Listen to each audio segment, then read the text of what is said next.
tellement habitué que l'installation s'est faite un peu rapidement. Bonjour Laurent Breton. Bonjour. Vous revenez, oui, sur le plateau de la matinale parce qu'on vous a reçu cet hiver notamment, au moment où on a appris que la région allait couper ses subventions pour toutes les associations, notamment culturelles, dans le social également. Comment ça va depuis la dernière fois qu'on s'est vu? Comment va votre compagnie?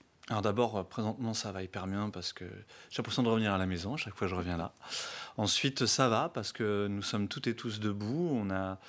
On a dû faire des choix. On a dû faire des choix difficiles parce que clairement, par exemple, je suis là pour parler du festival. Le festival, d'habitude, c'est à peu près 60 personnes professionnelles qu'on engage. On en a engagé entre 35 et 40. Voilà, en tant que patron, parce que je suis aussi patron, c'est un tiers des personnes que je faisais travailler qui ne travaillent plus. Néanmoins, nous sommes toujours là, avec plein de propositions, avec plein de choses pour enchanter les nuits lyonnaises et vendéennes dans les semaines à venir. Mais ça a été une année un peu sport. Voilà. On prend de nouvelles habitudes ? On prend de nouvelles habitudes, on apprend à faire autrement. On espère qu'un jour, le soleil reviendra plus franchement vers nous. Et on continue le combat quoi qu'il arrive. On met une force encore plus grande à se battre artistiquement contre tout ça. Parce que moi, je ne fais pas de politique, j'en ferai jamais. Chacune fait comme il veut, comme il peut, comme elle veut, comme elle peut.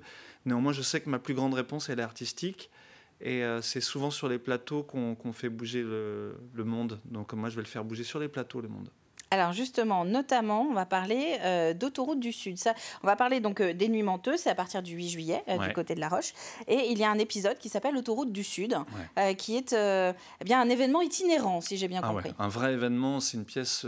c'est pas une pièce, c'est une nouvelle qui devient une pièce de théâtre de Cortázar. C'est le pitch très rapide. Ce sont des femmes et des hommes qui sont bloqués dans un embouteillage en revenant à Paris, à l'autoroute du Sud, après des vacances. Ce qui arrive régulièrement. Voilà, sauf que ce qui n'arrive pas régulièrement et qui est dans cette œuvre et qui est géniale, c'est qu'ils vont être bloqués pour 6 mois. Ça avance ça peut gêner les employeurs. Voilà, de 50 cm toutes les 4 heures. Et il y a une nouvelle société qui va se créer. Les gens vont apprendre à se rencontrer ensemble sans forcément se connaître. On va apprendre à dépasser le regard qu'on peut avoir sur l'autre. Il a telle voiture, ça veut dire que c'est un bourgeois qui vote à droite. Elle a telle voiture, ça veut dire que c'est une extrême gauche qui vote à gauche. Eh bien, pas du tout. C'est comment est-ce qu'on arrive à décloisonner tout ça, comment est-ce qu'on arrive à faire société ensemble. C'est une œuvre délicieuse qui part d'une chose naturaliste, qui devient surréaliste et qui, pendant 1 heure, va vous faire embarquer dans un voyage absolument super. On a fait les premiers filages devant des élèves du conservatoire, donc des gens qui ont 20 ans, c'est le public le plus dur, et des gens qui nous ont dit « Waouh, on s'ennuie pas 1 minute, c'est super, c'est drôle, c'est touchant ». C'est porté par un comédien et une comédienne. Les deux sont extraordinaires. C'est une vraie performance parce que c'est 1 heure face au public. Ça joue avec les spectateurs, avec les spectatrices. Et la singularité de ce projet, elle est double, ou même je dirais triple. En premier lieu, c'est que c'est une pièce qui va à la rencontre de tous les publics. Quand on dit de tous les publics, on va autant jouer dans des restaurants, à La Roche-sur-Yon, on joue à la soupe aux cailloux, qu'on peut aller jouer en EHPAD, à l'hôpital, en maison d'arrêt, qu'en même temps aller jouer au milieu d'une place de village. Ça, c'est la première singularité. La deuxième, c'est qu'on ouvre à l'agglo cette année. On n'est pas que sur La Roche-sur-Yon, on est sur l'agglo. Et la troisième, c'est qu'on ouvre à tout le département, parce qu'on va de Saint-Christophe-du-Ligneron à Rive-de-Lyon, à La Tranche-sur-Mer, à Jars-sur-Mer. Et pour nous, ça devient un OAC, c'est-à-dire un objet artistique de communication. C'est comment, en essayant de tutoyer ce que disait le grand monsieur Jean d'Asté, pour celles et ceux qui ont connu, c'était un grand homme de théâtre qui disait « Il faut aller vers les gens ». Pour leur donner envie de venir à nous. Eh ben nous, on prend le baluchon sur l'épaule, et puis, mesdames, comme on dirait chez nous, pendant 8 jours, à raison de 2 à 3 dates par jour, on va partout, on va toucher pas loin de 2000 personnes, et on vient, attention, gratuitement. C'est ce qu'il est bon de souligner. Voilà, le spectacle est offert, c'est les communes qui nous soutiennent, et puis on parlait au début de la région, nous on peut se permettre tout cela, parce qu'on a un soutien indéfectible du département de la Vendée, de la ville de La Roche-sur-Yon et de l'agglomération, et on espère de l'État, parce qu'on attend encore ce qui va se passer avec l'État. Mais voilà, donc on fait ça pendant 15 jours et c'est ce qui va annoncer le festival. Donc quelque part, notre festival cette année, il y a les dates officielles que les gens peuvent voir. Du 8 au 15. Du 8 au 15, qui est un peu plus resserré. Il y a forcément moins de grosses soirées qu'avant parce qu'on a moins d'argent.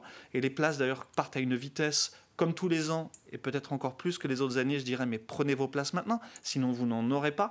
Mais cette année, on est sur le pont du 26 juin, jour de la naissance de ma fille, jusqu'au 15 juillet, et on va faire en tout 25 dates, entre les dates in situ et les dates hors les murs, et on va toucher entre 3500 et 4000 personnes.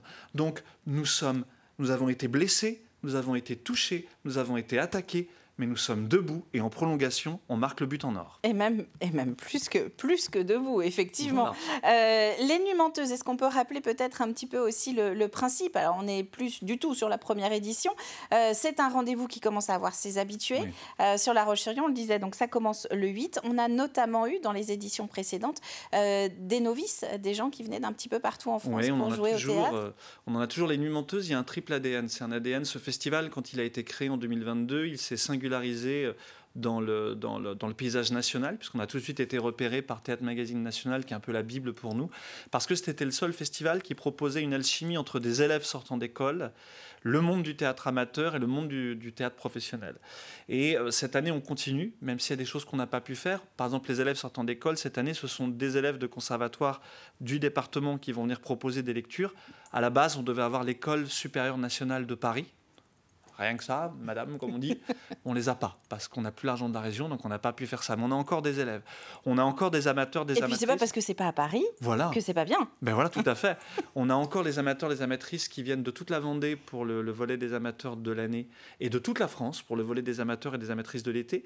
C'est là, on a dû faire des sélections, on n'a pas pu prendre tout le monde, mais clairement, ça vient de, j'ai vu les dossiers, ça vient de Reims, de Marseille, de Paris, de Rennes, de Biarritz. J'ai même vu des gens, la dame de Biarritz, elle a écrit en disant « J'ai très envie de vivre l'été en Vendée, il paraît que c'est génial. » Je n'ai pas voulu lui dire, mais enfin, je pense que Biarritz, l'été, c'est pas mal non plus. Donc on a toujours ça, puis on a toujours les pièces professionnelles. Cette année, on en a 2, parce qu'il y a Autoroute du Sud qui précède. Et puis il y a le grand événement, Angelo Tyran de Padoue de Victor Hugo. Chef-d'œuvre absolu de Victor Hugo, quasiment jamais monté. Pièce tout public qui va durer 1h15, 1h20 à voir en plein air pour toutes et tous. Mais là, dans le programme que je vous donne, il y avait 2 fois plus de choses originellement. Malheureusement, la région, on a décidé autrement, mais on est toujours debout. Voilà. Donc, et on l'a compris, ça va arriver très rapidement, Autoroute du Sud. Ensuite, on enchaîne avec ces Nuits Menteuses. Qu'est-ce qu'on peut vous souhaiter en moins d'1 minute, Laurent? Alors, je sais que c'est un vrai défi pour vous. Qu'est-ce qu'on peut vous souhaiter pour la prochaine édition? Pour les prochains mois? Alors, pour la prochaine édition, on peut nous souhaiter d'avoir le même succès que les autres années, mais on n'en doute pas. Pour les prochains mois, on peut nous souhaiter de continuer le développement national de la compagnie, parce qu'il y a vraiment beaucoup de choses sur les 2 ou 3 ans. Pour la prochaine semaine, on peut nous souhaiter de bien finaliser la création d'Autoroute du Sud. Et d'ici la fin de l'émission, on peut nous souhaiter peut-être de gagner le cadeau du coiffeur à Montaigu, parce que je me dis qu'actuellement, il y a peut-être des choses à faire là-dedans. Voilà. Oui, enfin, pas beaucoup, hein, il faut en garder, hein, si c'est pour se les arracher après d'angoisse. Eh ben, merci beaucoup, Laurent Breton, d'être venu sur le plateau de la matinale. Vous connaissez le mot de Cambronne, ça c'est pour l'édition à venir. Ça commence le 8 juillet, donc le Festival des Nuits Menteuses, Autoroute du Sud un petit peu avant, vous l'avez dit, qui se balade un peu partout en Vendée, qui vient à votre rencontre. Rappelons-le, c'est gratuit, le théâtre vient à vous de manière gratuite. Profitez-en et montrons à Laurent que même à 20 ans, on peut aimer le théâtre. Vous disiez au début que vous étiez étonné que des jeunes de 20 ans soient absorbés par cette pièce.